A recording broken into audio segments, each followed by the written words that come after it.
prepare na natin. Yan. Mantika. Lagyan ng mantika. At kung po pwede, ang unang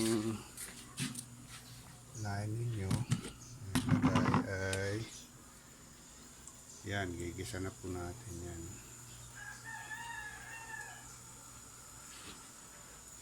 Ito po yung mantika. Yan. Gigisa na po natin. Yan.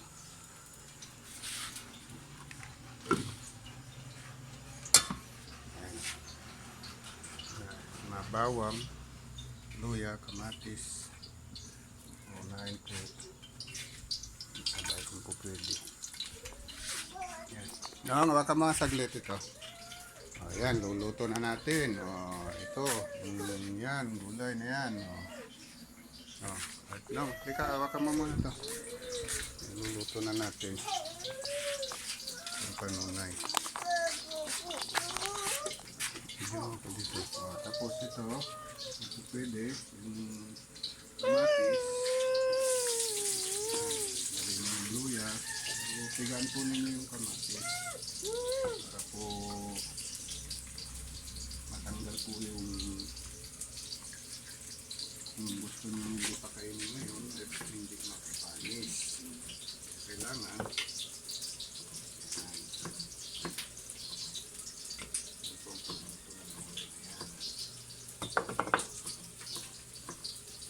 yan, lagyan natin ang kamatis dito, no? Yan. Yan, dito.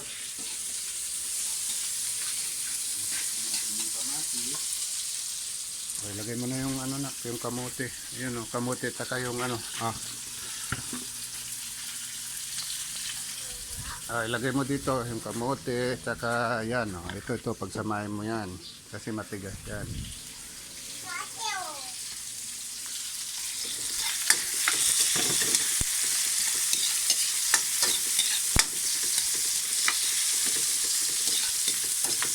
Igisa po natin yung kamatis. Hintayin lang natin madurog para hindi po siya mabilis mapanis. Ayan, okay na. Lagay mo dyan. Ayan, pagsamahin nyo po yan. Malunggay at yung kamote. Ayan. Yan po yung una. Natin. Ayan. Pinakudatin dito.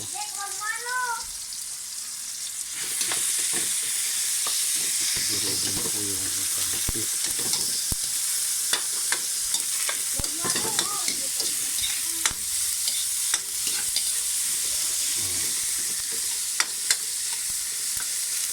Ayan.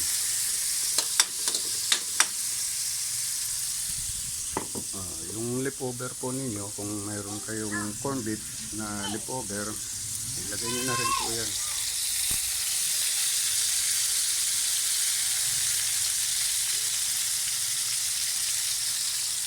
Yan yung pinaka-alaman po niya.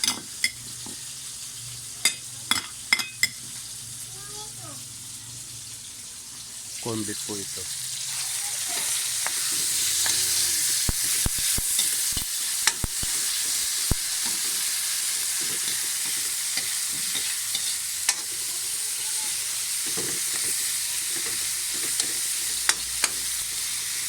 Nagisa na po, nagurog na po yung kamatis.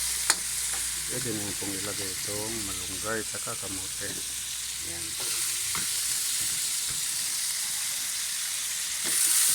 Nainit po ito kasi natitigas dito.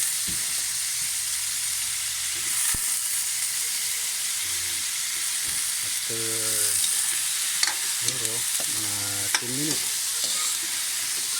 10 minutes. Ayan nyo lang po siyang mag-isa. Ayan.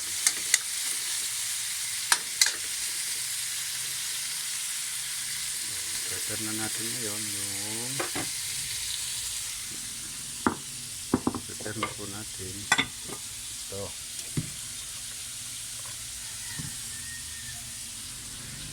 Tsaka yung talong. O, tsaka ayun, akin na yan lang. Lagyan mo dito. Wag yan.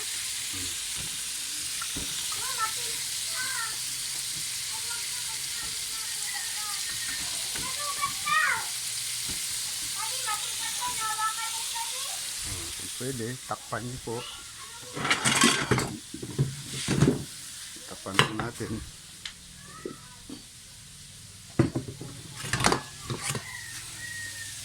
Para yung init ma-absorb po. O, yan. Prepare na. Hinawakan niyang kutsilyo. Ito dito. Kunin mo na yung kutsilyo. O, yan. Pagsamahin niyo po ito mamaya. Sabay na lang po ugasan. Saka ilagay po dito. O, yan. Makikita niyo mamaya. Pero huwag niyong kalilimutan yung bagoong po. Meron po tayong bagoong. Bagoong. Yan. Mamaya. Ito po. Tama na siya maluto.